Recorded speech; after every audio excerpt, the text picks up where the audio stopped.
Merci beaucoup de nous accueillir. On aimerait souligner le travail de notre étudiante Micheline Nagem, qui malheureusement ne peut pas être ici aujourd'hui. Donc, on va changer la diapo. Est-ce que la diapo change? Voilà notre plan de présentation. Donc, simplement, on va vous expliquer pourquoi on s'est intéressé à l'agisme. Ensuite, on va vous présenter les constats de la recension des écrits qu'on a fait à l'automne 2021. Puis, nous discuterons brièvement. Then we'll talk briefly about the mechanism. Why ageism discourages the practice of physical activity. And then we'll conclude the presentation with the interviews we had with the ENG managers, asking them how they considered sport and physical activity here, especially in the context of an aging population. Next slide, please.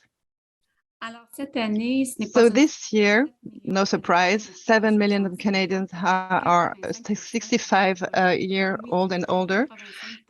85% want to get old at home in their own community, but unfortunately, only 15% of them have enough physical exercise or sports to enjoy all the benefits for their health and keep their skills and their abilities. In spite of that, for over 50 years, the same people have been exposed to all the campaigns that encourage the practice of sport and physical activity. Next, in 2035, it will get even higher. And in 2043, next slide, please. Et voilà, ça augmente encore. It keeps rising. So 20 years from now, that's where the politics really need to act fast to change the situation. Very fast. You know the guidelines of the 24-hour movement, specific to people, adults 65 years and older. So it's to have at least 150 minutes of activity per week. That needs that high intensity exercise, that of balance exercise, and to stay upright in stationary position, but for a long amount of time. And so this keeps the cognitive function, help the immunitary function. These are data that we have, that the research has provided, and fortunately COVID, but we see now benefits, immunitary benefits to physical activity, improves quality of life, the mood, lowers the risk of diabetes, and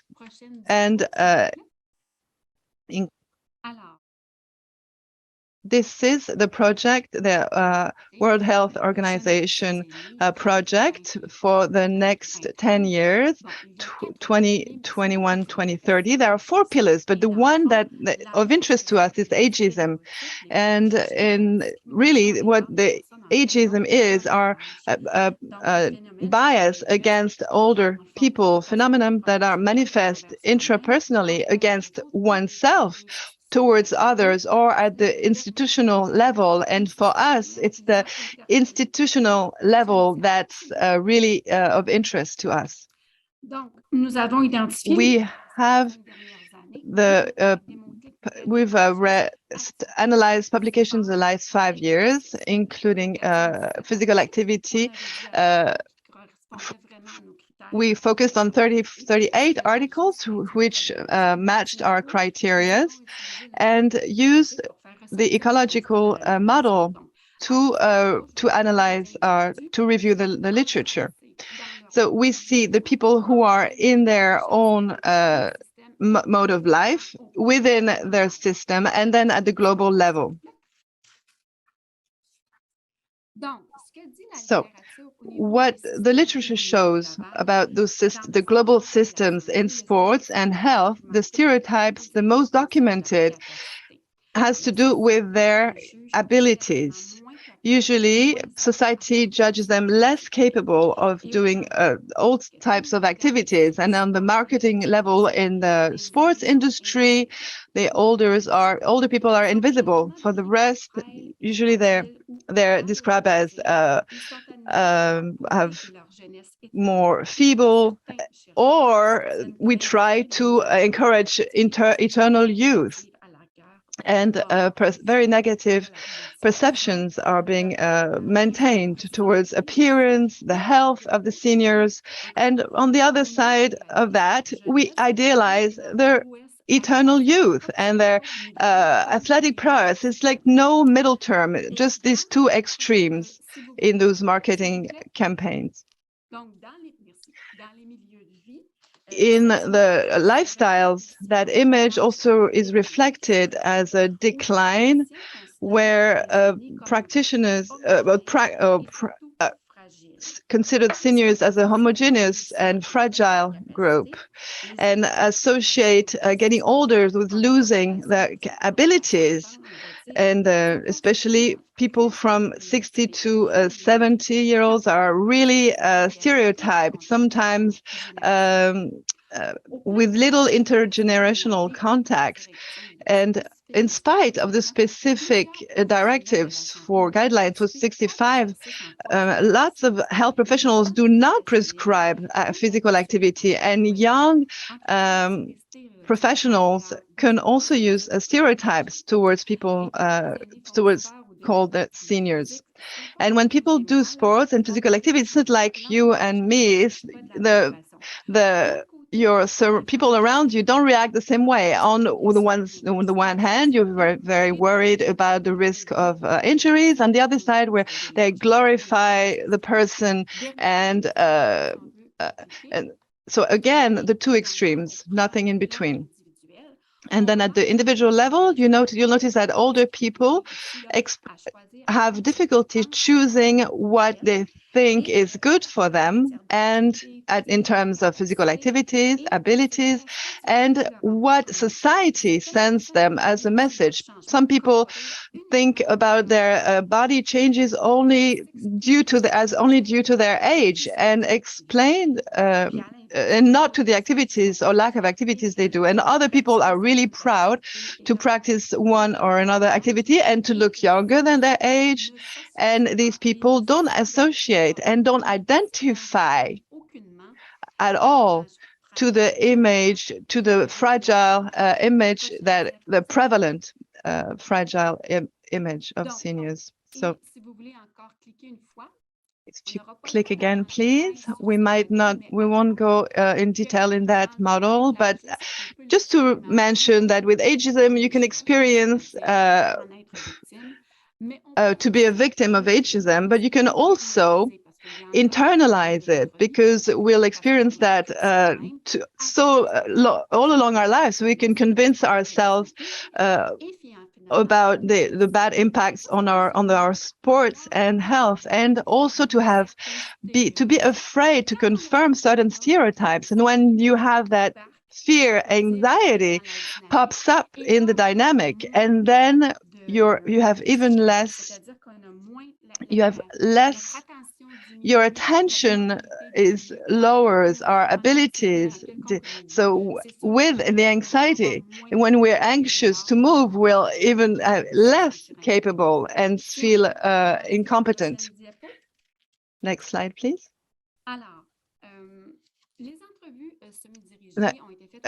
The interviews were made with managers of NGOs, people who worked at the promotion or for the management or programming. It was done in January and March 2022, and the questions had to do with how these people saw the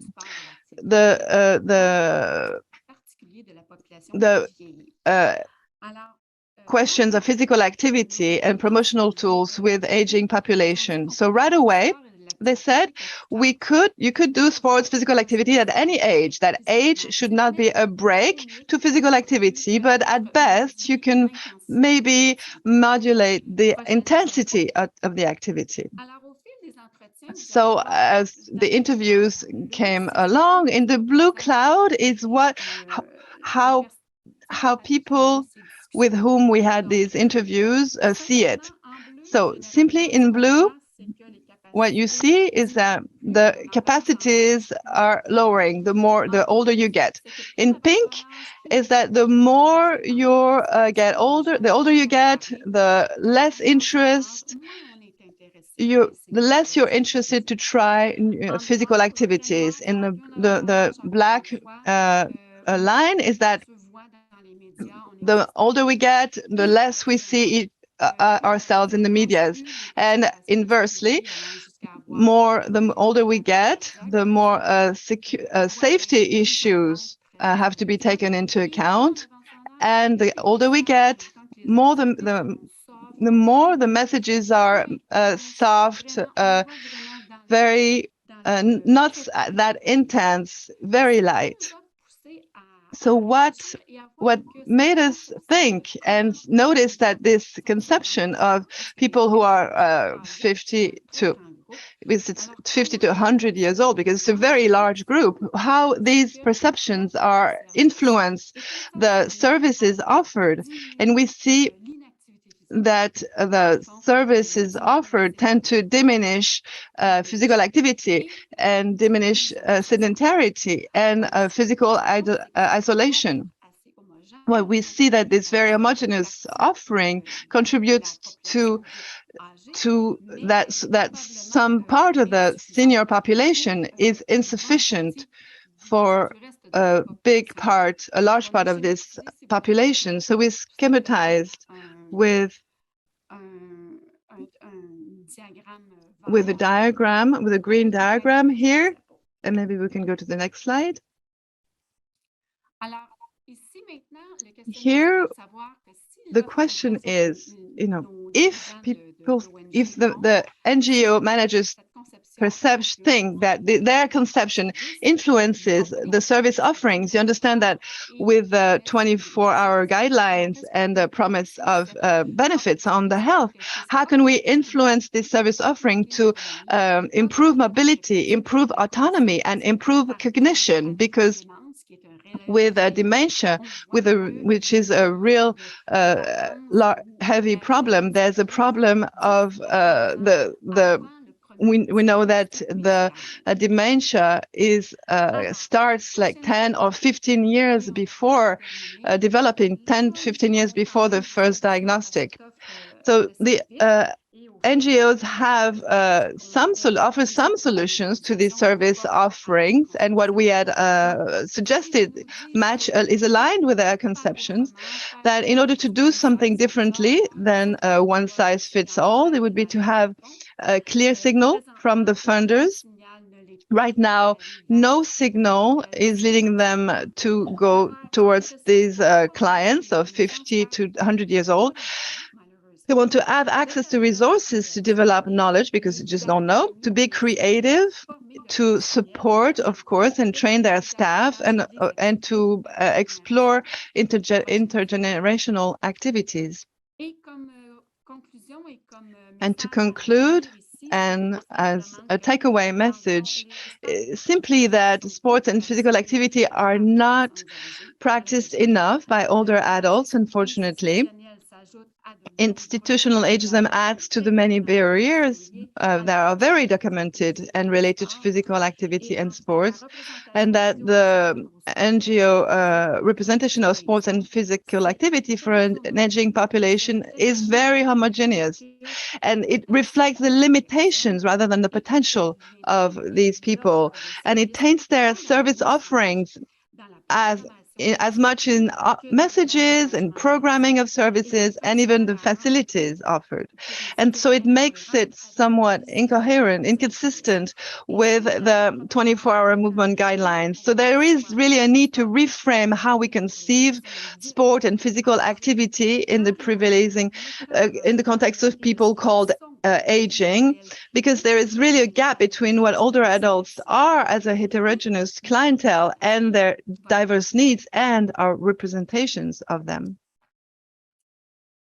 Wow, very interesting, Lucie, Joel, Mathieu-Joel. Thank you so much for sharing your research. For you, I have a few questions for you. What are the implications, the practical implications of the results you got? So I'll answer and you can complete. So two things I would say. First, that the population is very heterogeneous in terms of their needs. And as an organization, you have to take into account of this heterogeneity into account. Of course, you have people who are older, who want to have physical activities with people their age, who want to have activities with less, more moderate intensity, but you also have older people who want activities open to all. Have activities with people who are 20, 30, 40, 50 years old and who want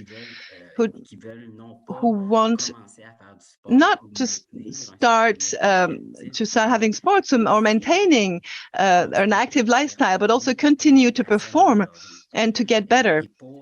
And not just in the end, just to have these two models, you have to ensure that I feel comfortable when I am with people who are 50 years old and older, and who have different needs of energetically, but also that I feel comfortable with the person who's the 20-year-old, 30-year-old person. So there's work to be done to ensure that these opportunities are free of ageism, and that the representations, the way we represent these opportunities, that older people feel welcome as opposed to the images, the current common images. Also, we noticed a lack of knowledge from the organizations. They need to know better the needs of older people, what do they want to do as a sport, in what context do they want to evolve. And so there is an investment to be done there in evaluating the needs of knowledge to understand, so that they understand the heterogeneity of the population. Lucie, would you like to add something? Just to say that we really must review. I think there's an implication about how to train coaches, trainers, all these jobs that accompany older. I think we probably have a quite passive conception of the older person who wants to play bingo, just to caricature. But what we see in other countries, also with more women who are more focused on health, there may be a change, but the service offering must follow and be aligned with that and renewed. Yes, I understand totally, because I belong to these group 50, 100, and I teach spinning and boot camp. In some of people in my classes are 60 or more, and they work as hard as the younger people in my classes. So we really just have to adapt the needs to all, not just at the community level, but at all levels, to be conscious of all the needs at all ages. Another question, my friends. What's next? Someone asked in the chat research on the productivity, and that's what we'll do. The next step is to go see the 50, 100 years old, to ask for their needs, what are their preferences in terms of types of sport, of service offerings, but also in terms of context, where they want to practice their sport, to project themselves. What do I want to do now, but what could I develop in 10, 15 years as new opportunities, to ensure to get out of that talk that I'm too old to do sports, right? Because we know that sports and a physical and active lifetime has benefits at all ages, and that's what's important. Excellent. So thank you so much to both of you to share your research with us. I think there's a lot of wheels turning in people's head. A lot of more research is necessary, and we'll follow up. I'll be in touch, Lucie.